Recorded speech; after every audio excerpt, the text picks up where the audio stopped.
I'm Nathan DeShanes. I'm a part-time adjunct professor at College of Canyons, which is in a suburb of Los Angeles, California. I'm also, I own an agency that does security consulting, risk management, and private investigations in Florida. And my background is 25 years in federal law enforcement, to include assignments to the Presidential Protective Division of the U.S. Secret Service and Joint Terrorism Task Force. All right, guys, why do you think it's important that you guys are sitting here right now talking to somebody that was a Secret Service agent and you guys are entering the hospitality management field? Why do you think it's important? All right. In a sense, it's our responsibility to safety of foreign visitors, like tourists and Okay. Correct. It's your responsibility to ensure the safety of your guests. All right. Why? I would go out on a limb to say if you're even remotely successful in your career, you are going to encounter a VIP or a major event at some place where you work, and you're going to have to interact with people like I used to be in the Secret Service or private sector where I am now. Okay, so you guys need an understanding of where I come from for the safety and security. So we're going to be interactive here this morning. Okay, so I want you guys to put yourself in the position of you are managing a very nice high-end resort, and there's a major event coming to your area. What are you going to do to attract some of the high net worth, high dollar, high profile guests to your hotel? Give me some things that you're going to do. Go ahead. Maybe ensure some privacy. Ensure privacy. Okay. Go ahead. Part of that security, making sure they're safe because. Okay, how are you going to provide security for that? Having a good security system. Having a good security system. Go ahead. Maybe like a door person. A door person. Monitor who goes in and out. Network of both technology and personnel. Okay.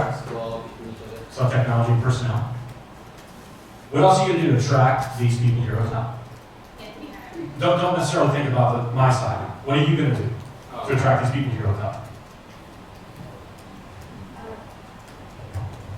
maybe like create like a package for them of like, oh, look, also pick you up here, bring you to the hotel, check you in, something like this. Okay. All right. Any others? Go ahead. I'll give them like the best rooms, ocean front, the biggest room, top Right. floor. Right. The president's suite. Server, the Batman phone. If they need anything, they call me and I come running. Right. The best. Okay. Yeah, totally. Go ahead. At the Marriott, they have personalized concierge, not necessarily like a hotel, but they can call anytime to this number to something that they're familiar with. Right. They can check in early, check out very late. And then, we just make sure that we cater to those possibilities. Rolling out the red carpet. Food, we know what they like to eat, we have a history of, the room, like what people said, where they stay, what would they like to eat, what when they like to be woken up. There's one lady, she's the head of HR for United Healthcare, she likes the scales we placed in her room. And make sure the scales there, and she stays there, 100 nights a year, so just. Anybody else? You have to have someone on staff that actually speaks the language for security, because when you're talking about, high-end corporate people, okay, but when you're talking about high-end government people, that's a whole different level. Yeah. Right, because you are going to be contacted by Secret Service, and you do have to have rooms above and below, and you have to speak their language. A few people have to understand what that's all about, so that you don't come across as, what do we have to do? You have to understand. Okay. Good. Anyone else? Go ahead.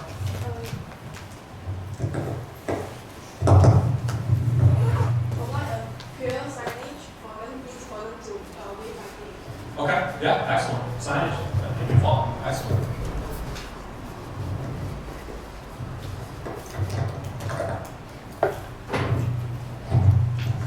So I work at the Four Seasons, and we have a lot of like high personnel and VIP guests.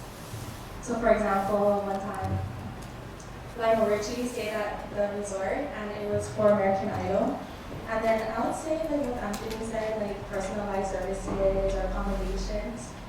And I think what he requested is if he could tip his ocean view penthouse with all the windows, just for the week that he was staying, and they were okay with that. And they did Right. it. So something like similar to that, like personalized services. Okay, and that kind of, I'll get into the tinting of the windows and things like that too. Yes, and as far as like privacy to protect people. Right, right. Anyone else? It's not me. All right, so let's give you a scenario.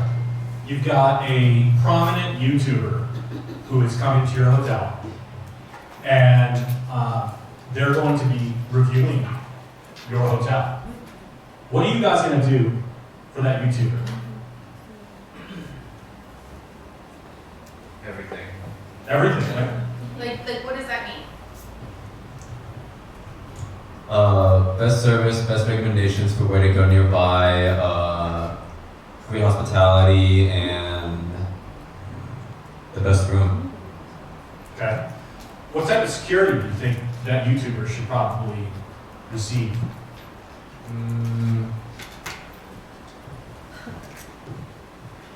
I don't know, like bodyguards. Wouldn't go that far. Right. I mean, you probably want to notify if you have a security office in your resort. Let them know. Okay. And also, you want to make sure that they're aware of any hazards, areas to avoid, things like that.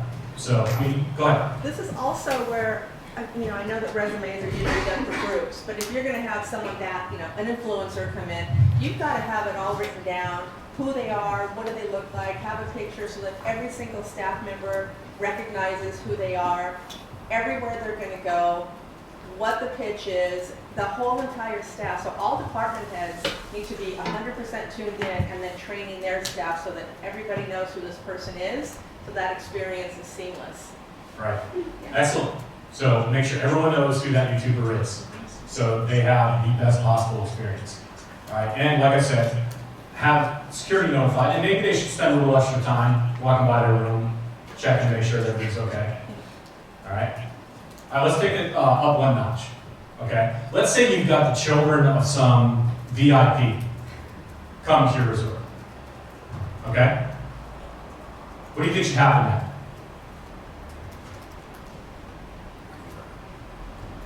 Probably a lot of the same as the YouTuber, I'm imagining. You're gonna, make sure everybody knows about this. Now, from my perspective, as a security standpoint, okay, here's where we start doing assessments of the risk level of that protectee, or protectee is the person we're protecting, of that protectee and that location. Okay, so we want a full understanding of some of the threats in that area and kind of the overall lay of the land. All right? So, a lot of times, these people will bring their corporate security and actually draw attention to themselves. And, say you're at a resort and you really want to have a good time. A lot of times it's best for the security apparatus to be in the background. And, pulling up out front in a Suburban with earpieces in and, shoveling these people into the front door and having an elevator waiting for them, throwing them on the elevator and dashing them off may draw unwanted attention. Okay? I used to have to be all the time. I used to protect the Secretary of the Treasury in Washington, D.C. Nobody knew who the guy was. But here we were in the Secret Service. We pull up in front of a restaurant, rush him in, and everybody's like, who's that? Who's that? And everybody wants to see who it is because they got all the security. So a lot of times, you're better off being invisible. Okay? Any other suggestions as far as this level of security? If you have like kids of dignitaries or something, Right. I would make sure department heads knew. I don't know that I would let the entire staff know who's there because sometimes some of the staff members have loose lips and Yep. you definitely don't want, all of a sudden they post something like, oh, guess who's here? Right, right, so some anonymity. Yeah, complete. Right, right. Some of the higher ups at the hotel know who they are. That's it. Everybody else is just. And they're not registered under their names. I mean, it's a whole, yeah. Right, okay. All right, let's step this up a notch, okay? Major events going on. You're trying to attract the best VIPs. Taylor Swift decides that she wants to stay with your hotel. Okay? Now what happens? Let me tell you from my perspective, this steps it up quite a few notches. Yeah. Okay? So, I want to, as a person who's responsible for her security, I want to know a lot of things about your hotel. Okay? These are things that you might not even think of. One of the things I want to know about the hotel. Where are you going to put Taylor Swift? Residential suite. Okay, where's that usually? Suite on the top floor. Okay. How many floors up do you think that could be? 19 floors. Okay. Taylor Swift's going to be 19 floors up. Fire department. How high can they get with the biggest ladder truck? Not 90. 5 maybe at the most. Maybe 6, depending on. All right? Is this something that you would have thought of? No, you wouldn't probably not have thought of that. All right? So, something happens. We need to get Taylor Swift out. We now need a room on the 5th floor called a breakout room. And I'm not putting any information out there that's the bad guys don't already know. Okay? This is something to prepare you guys. All right? We need to know what happens if something, natural disaster, something like that. How do we get that person out of that hotel safely? And if we can't get out, if there's a fire on the 1st and 2nd floor, we gotta come down to the 5th floor and get that person out. Okay, another issue. What happens when there's a fire in your hotel to your elevators?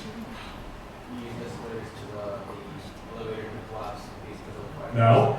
Stairs. What happens to your elevators? They go to the 1st floor usually, log out, and wait for a fire department. Elevators are unusable at that point. Same with a seismic event. Elevators will lower to the 1st floor, and they are going to lock themselves out. And the only way to move that elevator is when the fire department shows up with a key to move that elevator. So, are you going to have a member of the fire department on staff available 24 hours a day to unlock that elevator? Yeah, you may. You're shaking your head no. That's something you want to consider. That's a thing. That's actually something we do. Okay? Can I add something? Yeah. I would add, just for the sake of the folks on Zoom. I would add that, from a hotel perspective, our reaction sometimes in the moment is like, what? We're gonna put what on the windows, or we're gonna pay somebody to be here that has a key to unlock? That's a thing, and they're willing to pay for it. So it isn't, it sometimes is thinking outside the box, but I'm gonna add that, Yolanda started to say sort of locking down the communication. That is really critical. And it's really critical also when an event happens with or without a celebrity present. It is important that there's policy and process that says that you as a staff member cannot be recording, sharing, confirming, or denying that someone is in your hotel. Full stop. And if you do, you will be terminated, like on the spot. It is just a non-negotiable. So and I would say every person deserves that, but particularly celebrities, it's extremely significant, and word will get out if you are not sort of upholding that. So I think the this might seem extreme, but try to think outside the box a little bit, right? What are all the things you could do to help keep somebody safe? And at this point, hopefully the security detail for Taylor Swift has already made contact with somebody at the hotel. And as a manager at one of these hotels, you should already have contacts with the state and local police and federal law enforcement in your area. This should be established well in advance. All right, so you'll get a phone call, and they'll be like, "Hey, this is so and so from such and such field office, U.S. Secret Service. We have a protectee coming there. We need to have a meeting and start planning, okay? So, at this point, you're gonna have Taylor Swift security interacting with your hotel security, and most likely local law enforcement is gonna be involved. Another thing you're gonna be concerned about is how does she come and go from that hotel? All right? The likelihood of her being able to come and go from the main lobby is pretty slim. Because for me, that is not safe, okay? I can't tell you how often I have brought somebody through the kitchen into the hotel. It happens. Service elevator. Service elevators all the time, okay? People in there. It's not glamorous, but they're safe, okay? All right, let's kick this up another notch. All right, Taylor Swift is staying there, and then suddenly Elon Musk decides he's gonna stay there as well. I wonder if we had him in the lobby. So, not kidding. Should have picked a less polarizing figure. All right. But what are the things you have to think about with those two people being potentially in the same place at the same time? What would each of them come with? Fans or Paparazzi. People who don't like them. Right. protesters? Protesters could be there. Yeah. Fans. Fans. But they also come with their own set of security, and they're totally different. They're probably not talking to each other. Okay? So there has to be some coordination of those people. Okay? All right. So now I'm going to rock your world. President of the United States has now decided they're staying there. What happens at that point? I'm going to tell you because you don't know. Okay? First of all, the Secret Service is going to want that place to be a fortress. They want it locked down. All right? How do you lock down a hotel that's operating? How do we do this? Go ahead. Full buyout? That's a good option. But taxpayers don't usually want to do that. Okay? I'd love that. I'd love to own a hotel. I'd love to have every floor of that hotel. All right? That would be ideal. But you're on the right track. Full buyout of the floor. A full buyout of the floor is a distinct possibility or a wing. But not just that floor. What else are we going to buy out? Floor above and floor below. You nailed it. Why is that? Well, 1984, Margaret Thatcher, Prime Minister of the United Kingdom, was staying in a hotel. This is the middle of what they call the Troubles. 1 month before her meeting at that hotel, her proposed stay, a member of the Irish Republican Army rented a room.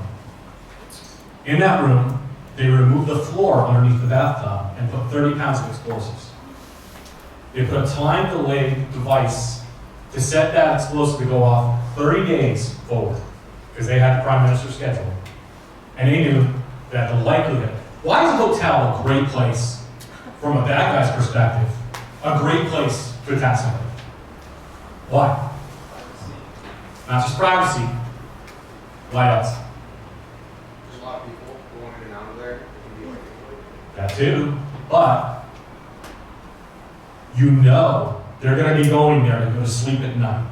So you've got a window of opportunity there where you can do something bad to that person, where you know the likelihood, say between 3 and 5 a.m., you're going to be right there. If it's Taylor Swift and they're out partying all night between 3 and 5, they're probably coming back at that point.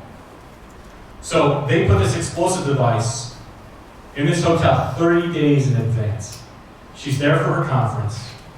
The bomb goes off, and they expected it to level the entire hotel. It did. It killed 5 people, injured 31.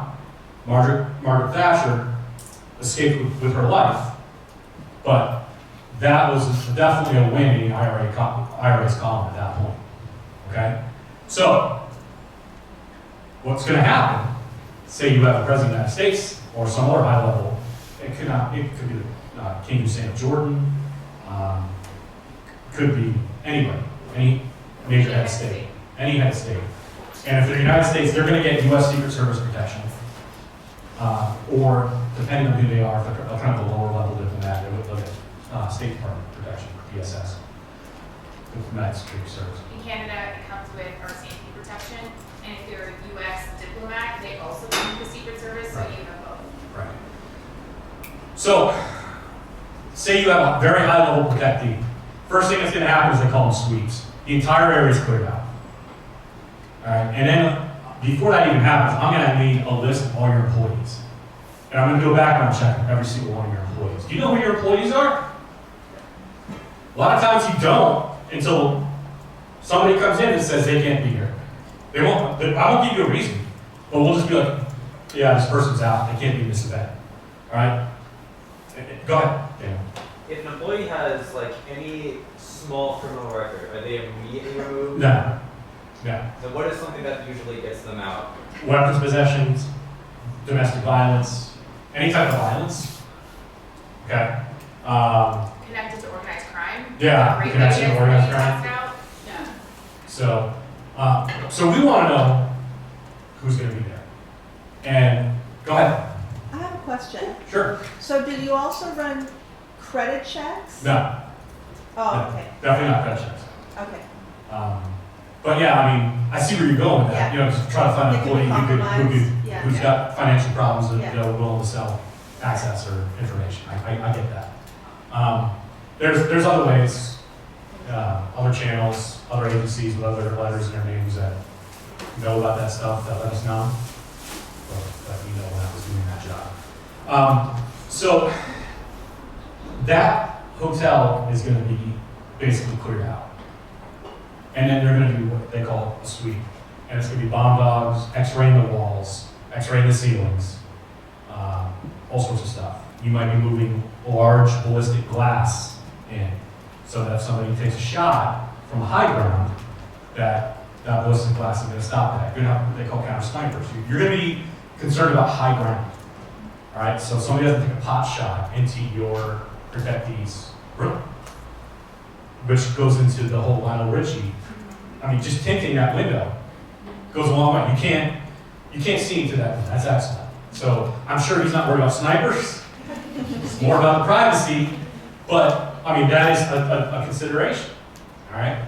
So, and then that location it gets secured by police, federal law enforcement, everybody. Right. So go ahead. I'll just add, I think also who has access.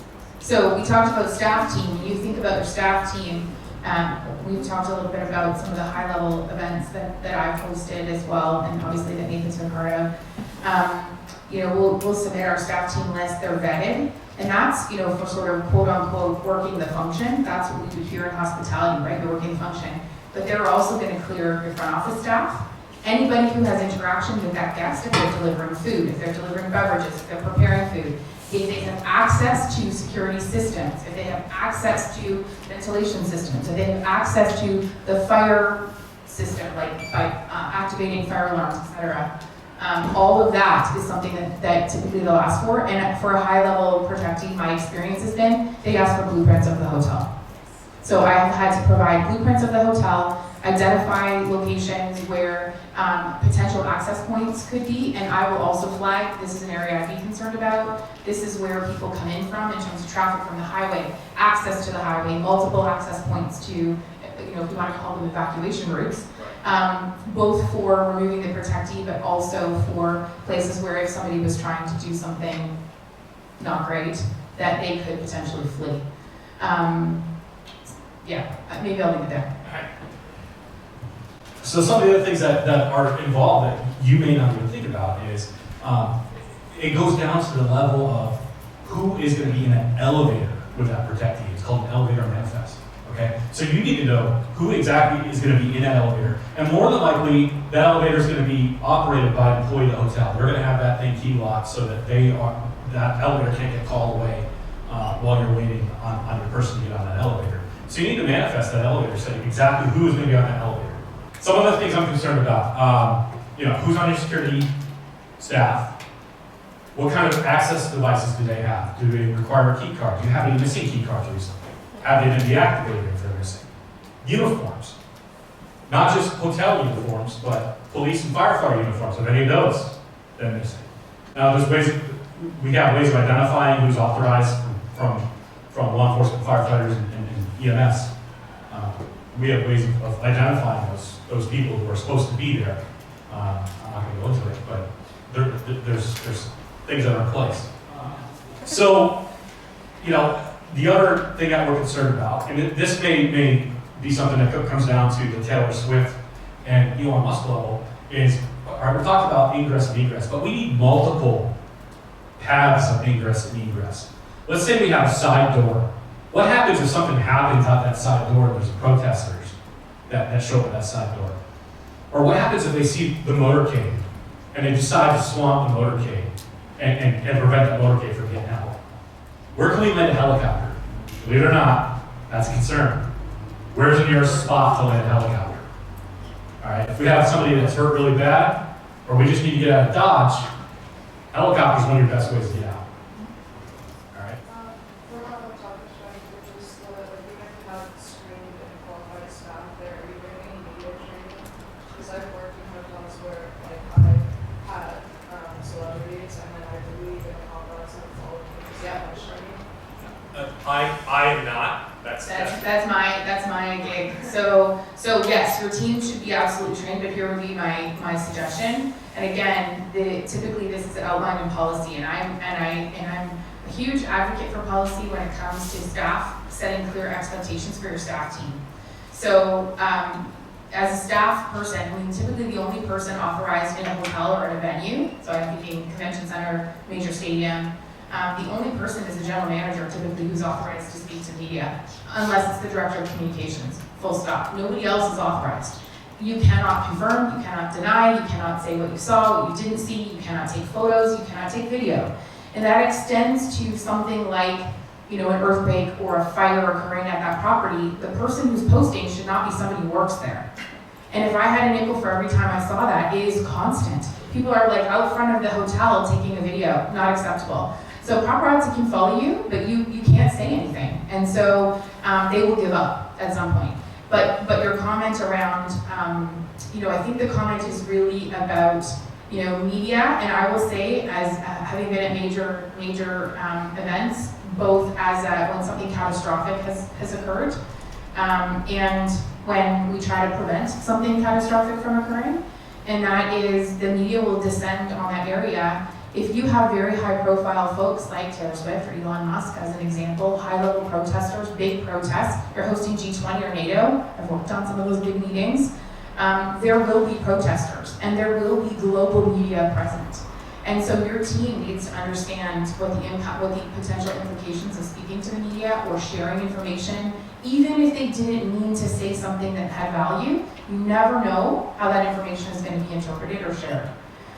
Something as simple as asking to take a video or a photo with a celebrity in your hotel, that is a hard no.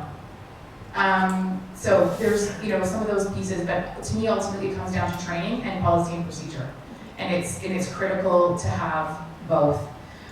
We didn't talk about really media being on site because that's not really your thing, but media will be there. And I think you have to be ready for that.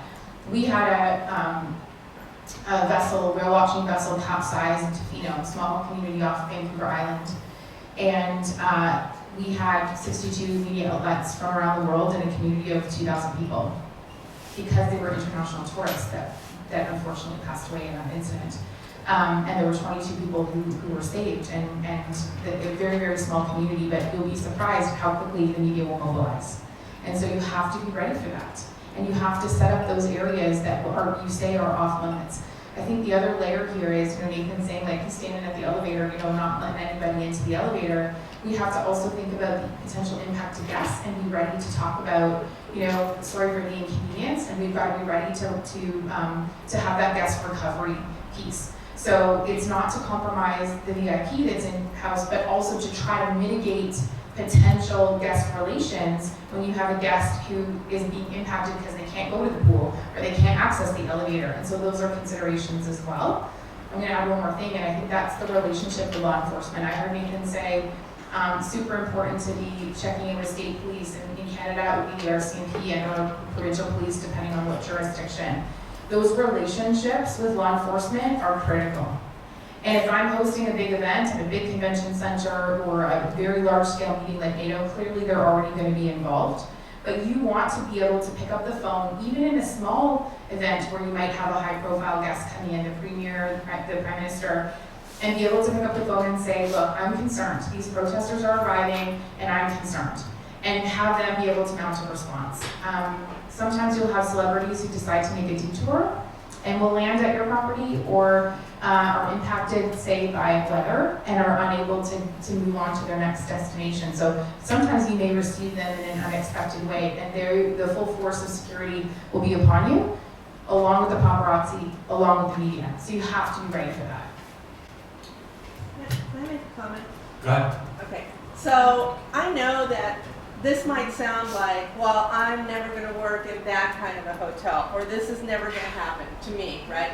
I hope you're really listening to this, because this is the most important, one of the most important things, lessons that you can learn. I have had active shooter situation, right? I was in a hotel fire when I was in charge, which was bad. You know, you don't realize how busy you are when that's going on because you're taking care of everything else. Fortunately, it was a Hilton property, so you can call Hilton and then all the press goes to them, right? So we've had bad weather. We've had bad weather where the door's open. That's it, they're open. There's no electricity and the doors are open, and you're in Texas, well, the hotel was in Texas, and creepy crawlers coming in, and there's no air conditioning, and there's no lights, and anyone can wander in. Right? And so if you think that these things might not happen to you, I am going to guarantee that they're going to happen to you one day. And everything that you think, oh, I've got this, no, you don't. Because during an active shooter, most hotels have, what do they have? Glass doors. You can't lock them out. So what are you going to do with your staff when you're not there? Right? So these are really scary things that you have to be, especially as a leader. And the most important thing I think you can do is have drills. You got to teach your staff what to do. So this is super important. I hope you're all really trying to grasp this, because it will happen. Can I just add, Yolanda? So I use a hashtag, prepared not scared. Okay? So the training and the practicing, and you might be at your hotel and they're doing a fire drill or they're doing an earthquake drill or whatever it may be, and you're like, really? I've done 900 fire drills. Like, I don't need to do this. Yes, you do. And the reason that you practice is that muscle memory. It is so that you are on autopilot and you can respond immediately. And I cannot stress this enough. When you are in, and certainly, you know, our friends in the military, Secret Service, police, they drill all the time. And they drill so that they are ready. And we, the collective we, from a hospitality and tourism perspective, need to do the same thing. And it's also our job to normalize the conversation around disaster risk reduction, around what hazards are in our communities. So if you're in Texas and it's July, wildfires are happening. By the way, there's a giant wildfire right now occurring in Texas, biggest one in the state's history. We need to be ready for that. If you think it's not going to happen to you, it will. And so you need to be ready. Okay. But you got to be ready for that. To kind of circle back to the not so natural disasters that we talk about, a little bit of man-made disasters. Just disasters in general. There's some things that you can do beforehand that you need to be aware of. Okay, what these are called are pre-attack indicators. All right, what do you think this might involve? What do you think a pre-attack indicator is?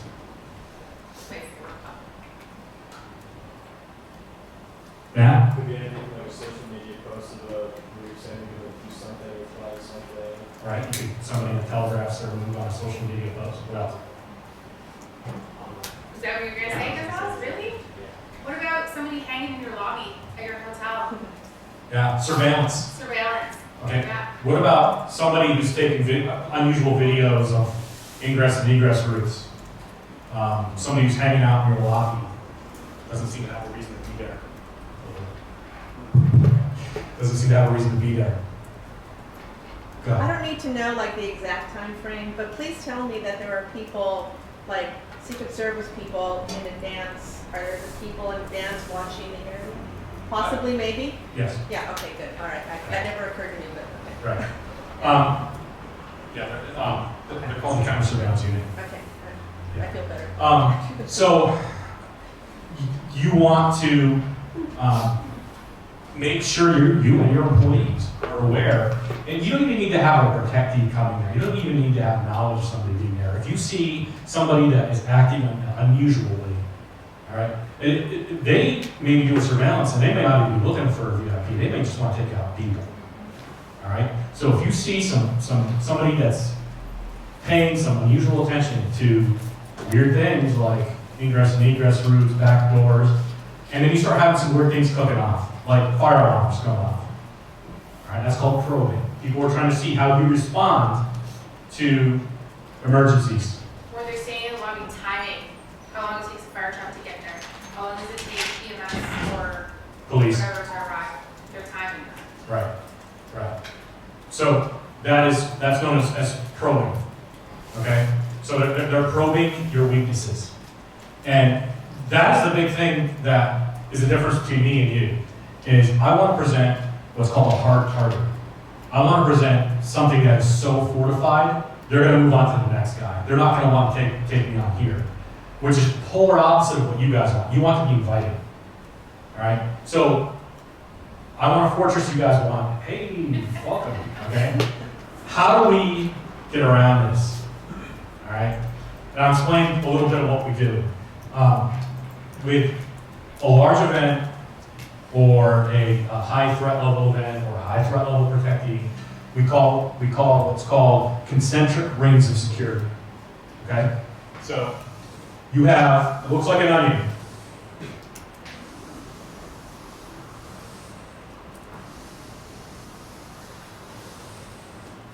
Right here is your hotel or your resort. Okay? So what you want to start doing is on the outside of the resort, you want to start funneling people into your resort. And with each ring, you want to have more and more security. So you know the right people are there, but you're doing it in a way that is least intrusive of your guests and for any of the VIPs. So on the outer ring, you might just have uniformed police or uniformed security. And they might just keep like protesters out, or they might be keeping just funneling traffic into a certain direction. All right.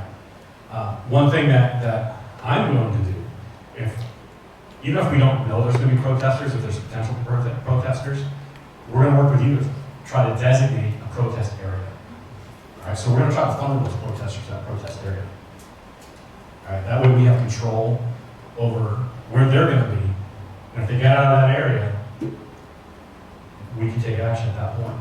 Okay? So on the outer ring, you may have security or uniform law enforcement. Then you go in another ring. All right? I have used school buses to surround an area with just certain ingress and egress points. What a school bus does is it makes it harder for people to get through. A car's not going to get through, it doesn't belong in there. All right? That's not a big concern. Containers get used really out to Vegas. They use concrete barricades. Concrete barriers. And a big container, like a container truck. We also would use bike racks chained together. All right? And that just kind of it's a physical barrier that kind of keeps the bad guys out and you're funneling them through a known area. All right? And then you might go through another ring, which might include metal detectors or depending on your resources and your protecting, right? And people might have to go through a metal detector at that point. And then once you have an inner ring, that could be, that floor is secured above and below the protectee suite. You've got your breakout room. That's all secured. Usually that's you've got it's a room for one of the agents, so just make sure one of the agents has a room on the floor, stuff like that. So you've got all that. So you've got your inner ring, your inner ring. So by having concentric rings of security, you're kind of filtering out. It's like a water filter. You're filtering out the different layers of contaminants at each level. Okay. So that's how when I come to your resort, and hopefully I'm going to be protecting some high dollar VIP 10 years from now, making the big bucks in the private sector, and I'm going to run into one of you guys at your resort. You guys are going to look back at this and be like, oh, I remember, you guys mentioning this stuff. I never thought about that. So, which kind of brings us up to, go ahead, you have a question? I'm loving it. Mahalo, thank you so much. I love this stuff. You know, like nowadays, like these high celebrities, they want to be in the public, they want to be in the people, they want to roam amongst the people, because I am the people. Like in the fire, you know, I folding clothes at the Red Cross with Oprah Winfrey, and she's just going for it. Right. How do we protect these people that want to be in the public? Do we just say no? No, you really can't. And when Clinton was out of office, he'd come to LA all the time. And he was a guy that was just like that. Like, he would be driving in his small motorcade, and he'd be like, hey, let's stop at Venice Beach and check out Venice Beach. And there's a dude juggling chainsaws, and you're just like, holy crap, what do I do now? So, at that point, as a protection detail, the anonymity, the fact that this was completely off the record and wasn't planned, we're square advantage. But the longer we're there, the worse this could get. So you want to kind of push them along. But I mean, they're going to do what they're going to do, and especially in the private sector, you work for them. So if you tell them, "Oh, sorry, you can't do that," you're going to get fired. They're going to do it anyway, and they'll do it without you, and that's no fun. So that is definitely some diplomacy and some tact that you're going to have. Me as a protection agent has to take. And try to steer them away from. And sometimes it's like a kid with a knife and an electrical outlet. Just kind of like just steer them away from things that they don't realize is dangerous. I don't know if it completely relates to the security measure, but what is the idea behind drone development? Okay, that's an awesome point, because drones are an awesome development, But they're also they're dangerous developments. Yes. So if you guys are seeing what's going on with Ukraine. Drones are being weaponized, and that is a major concern right now, is counter-drone technology. There are devices out there, and I know that the U.S. government has them to detect and can control the drone or even deactivate it in the air. Fortunately for us, a lot of these drones are commercial off the shelf, like from DJI, and so there's things that we can do. But you may not have those resources. The other issue is drone swarming, which is a coordinated attack, multiple drones, going after a target. And these are things that I know the U.S. government is concerned about. We have not seen it yet, but that doesn't mean, we didn't expect 9/11 to happen either. All right, so I think it's a matter of time. So yes, being aware of what's in the air is definitely a concern now. It's interesting. So certainly from a security perspective, drones are absolutely something we should be concerned about. In the disaster world, they're also a significant concern because they're a threat to aircraft. So responding to wildfire in California, it's a huge issue. In British Columbia, where I live, also a huge issue. And so what we're seeing now is, I think we're going to get to a place where they're going to be intercepted in some way such that they cannot fly over wildfires or other disaster areas. Having said that, they can be used for good. We have seen them used to support GPS tracking, for example, in a major disaster situation. They can, search for survivors. So there's a place for some good as well, but we've got to definitely be thoughtful about that technology. And I think that, as you said, more to come here. I'll add, if I can add one more thing. We were talking a little bit about hotels and soft targets, etc. And I'll suggest, if you're at the front desk, if you're a food and beverage person, you're working in a restaurant, if somebody starts asking weird questions, that's a red flag. Okay? So somebody comes up to the front desk and they're asking all kinds of weird stuff, like, oh, how late are you here till? How many people are here from 12 till 6 a.m.? How many night audit people? Those are not normal questions that a regular guest would ask. And so be very thoughtful and careful about the way that you respond to those questions. You want to be respectful of your guest, but a question back to them might be, oh, that's an interesting question. You don't get asked that very often. Why are you asking me?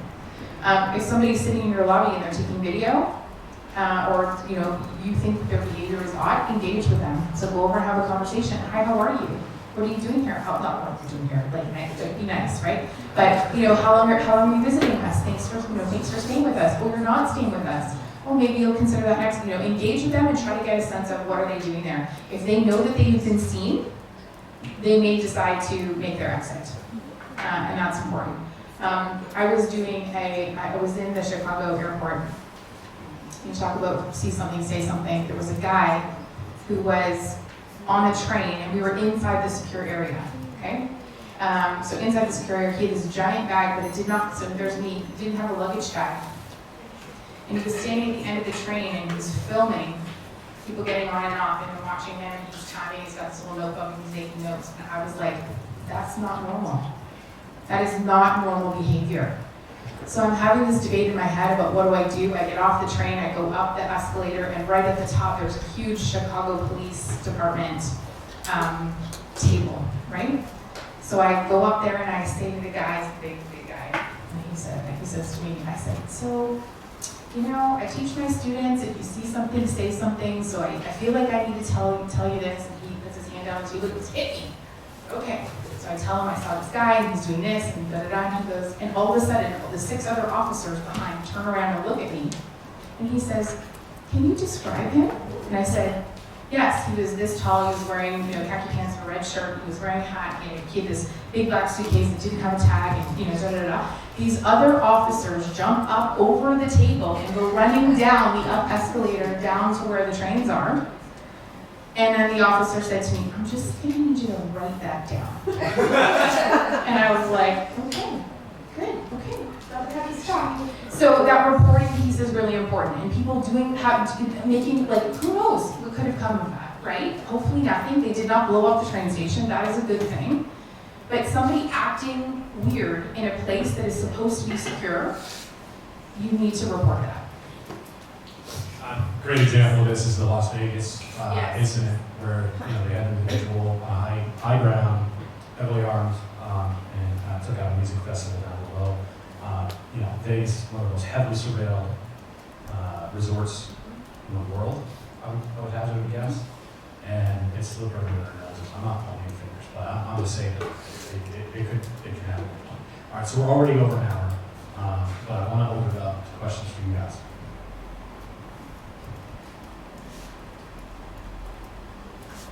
What do y'all think about mobile key technology? Not having to go to the front desk. How do you feel Love about it. that? You love it, I hate it. I think it's risky. I think it's very risky.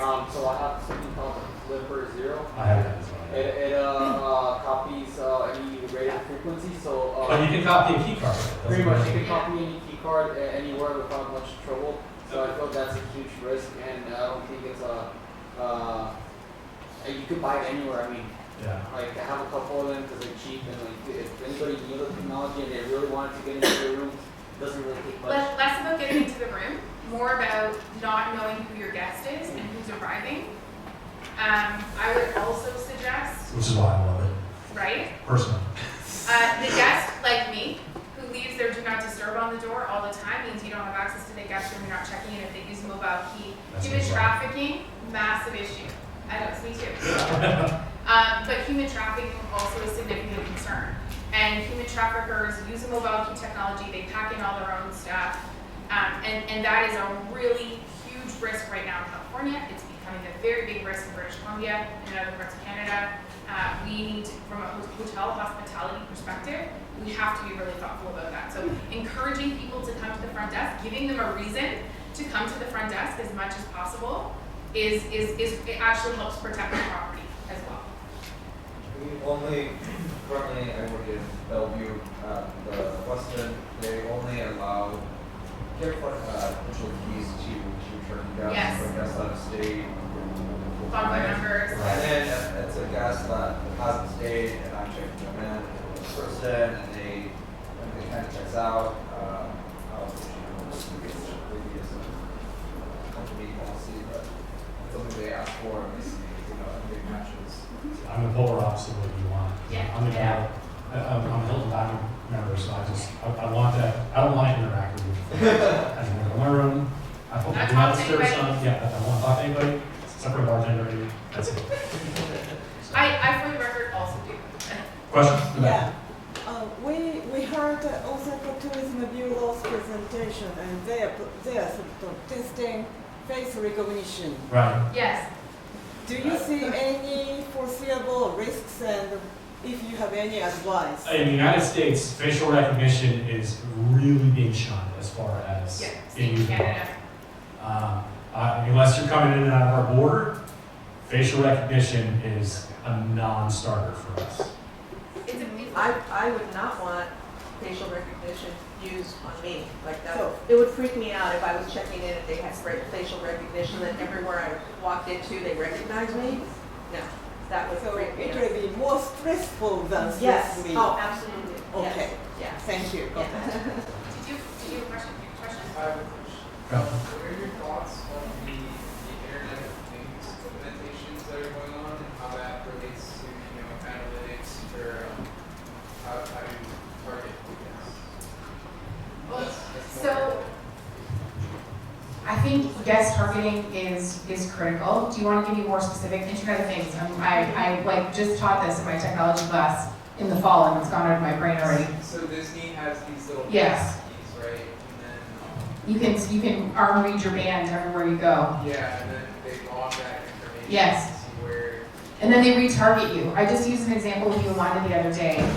I think the retargeting that Disney does is exceptional. They read me as a guest. They know exactly who I am and where I stayed and how many people came with me and where all the places we went and where did we eat. And that's a form of tracking, right?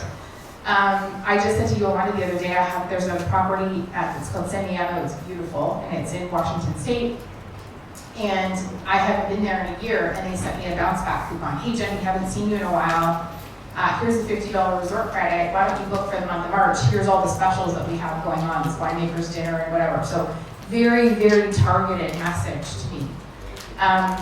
I think that that's critically important from a tourism marketing perspective, from a hospitality marketing perspective. You have to know who your guest is. And we're getting really niche in terms of customization and offering the guest a really customized experience or a customized package or a customized whatever.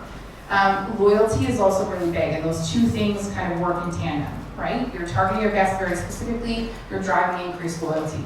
But also driving that increased loyalty, and every time you exceed somebody's expectations, their expectations go up, right?